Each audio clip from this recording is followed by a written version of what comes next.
Hello, I am Christopher Green Udoka Dasin, a master's degree student of Real Life Christian College and Seminary,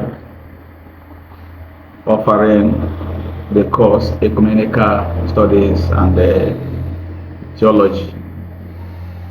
I have before me here a video presentation to make, taken from the course Ecumenical Movement and Organization. But before my presentation, my greetings to these noble dignitaries, the presiding chancellor, the deputy chancellor administration, the deputy chancellor academics, the dean of studies, the registrar, the board of regents, the program director, course advisor, ladies and gentlemen. I am making presentation on the importance of interfaith dialogue in the ecumenical movement. First, one will want to understand what is interfaith dialogue. Interfaith dialogue, also known as interreligious dialogue, even in some contexts, intercultural dialogue, is a positive and constructive interaction between people of different religions, faiths, or even spiritual beliefs. And the goal of interreligious dialogue is to promote understanding, acceptance, and tolerance between different religions. Interreligious dialogue can take place at individual and even institutional levels, and it entails many things. And I want you to understand that interreligious dialogue plays some vital roles in the society that cannot be ignored. Featuring prominently among the importance associated with interfaith dialogue is promoting of unity and cooperation. Promoting of unity and cooperation. Interfaith ecumenical movement foster unity and cooperation among diverse faith communities, promoting a sense of shared humanity. This has made it possible for the Muslims and the Christians to live together. Even some places where they have more than one religion in so much polytheist nations, this role has actually helped to make these various people to exist in that context. Number two importance is the addressing of global challenges. Interfaith dialogue, interreligious dialogue has made it possible for collaborative efforts among the various settings, religious settings, Christian, the idolaters, the Muslims. For instance, in Nigeria, where Nigeria at least we recognize three main religions in this country. We have the African worship, we have the Christian religion, we have the Muslims. We are all coexisting in this country called Nigeria. And of course, there are some big personalities in the country that they neither associate themselves with Christianity nor Muslim. In fact, some of them will tell you boldly that they're traditional worshippers. So, but we live together and we are all putting our hands together. They are all putting their hands together to see that things move well in the country. So everybody is given his place. So when there is this collaborative effort, they come together to have some issues, especially social issues, addressed. Issues such as poverty, kidnap, which is on the high side in Nigeria today. Kidnap, the issue of kidnap, and climate change. Climate change is one, and other vices, other social problems. such as human trafficking, child trafficking rather, child trafficking, and the widow oppression. We have another importance that has to do with fostering mutual understanding and respect. Mutual understanding and respect. Interfaith dialogue and the cooperation, it promotes greater respect among faith communities. We respect one another. Christians give the Muslims their due respect, and Muslims give Christians their due respect. And even for those traditional worshippers, you allow them their own because you cannot compel people to serve your God. So everybody should be allowed their freedom to worship.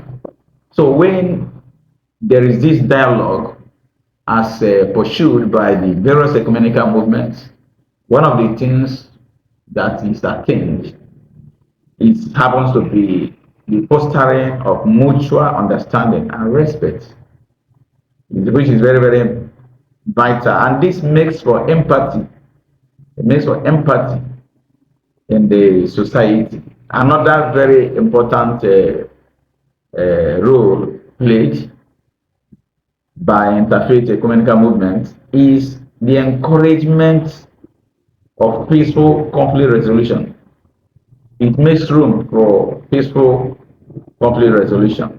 Interfaith ecumenical movements provide a framework for resolving conflicts peacefully and amicably, thereby promoting reconciliation among the various faith groups, amongst the various cultural groups, among the various interreligious groups. So everybody is given their fair place to make contribution as to how peace can be ultimately attained in the society where they all live. Another is enriching spiritual growth and learning. No particular religion knows it all. By coexisting, by coming together, there are obviously some things Christians can learn from Muslims, and there are some things Muslims can learn from Christians, and obviously some things the African traditional worshippers can learn from both the Christian, worshippers and the Muslim worshippers. So it helps them to grow spiritually. There is this growth that you achieve by the time you coexist with others, because no religion can be said to be devilish. If freedom, coexistence must be allowed in the country, you don't label any particular religion as devilish. So everybody has his right to serve the God he wishes to. So the good things peculiar to each religion, you are at will, you are free to learn to copy it. The one you are not comfortable with, you jettison it. Just that you look for your common ground. All of you should look for common ground where you can functionally coexist, and they see that you grow spiritually. And you remember, your spiritual growth has a way of affecting your social contribution. Because when you are spiritually downcast, spiritually, down, you cannot achieve or contribute anything meaningful in the social setting, in the cultural setting. And this has some other benefits. It has some other benefits, and some of the benefits associated with this. I have 5 here to mention. One is increased understanding and empathy.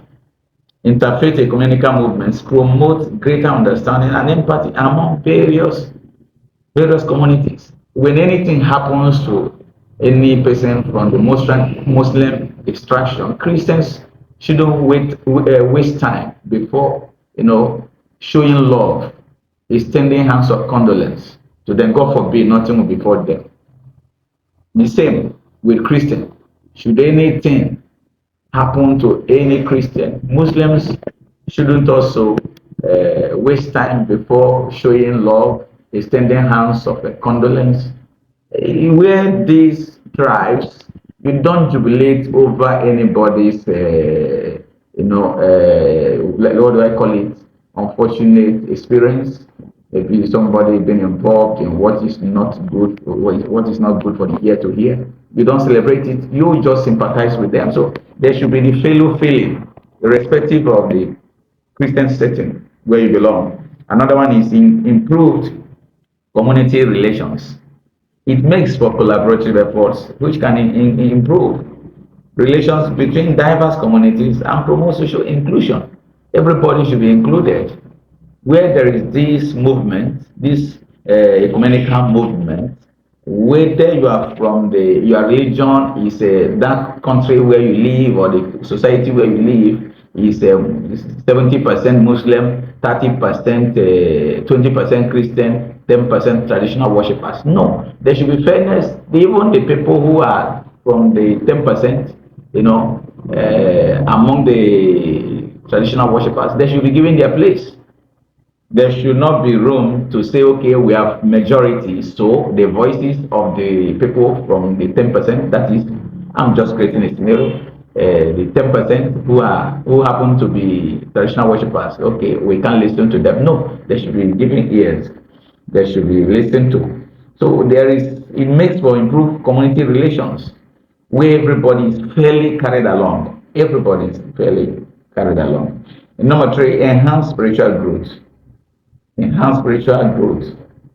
Enhance spiritual growth. So, interfaith encounters can deepen spiritual understanding and foster personal growth. You stand to benefit where this synergy exists. You produce energy because where there is synergy, there is energy. Number four, more effective in addressing of global challenges. No one religion can solve the global challenges. No one religion can do that. No one. Because environmental challenges before every household, whether Christian, whether atheist, whether agnostic, whether Muslim, when rain falls, it falls on the roof of everybody in that community.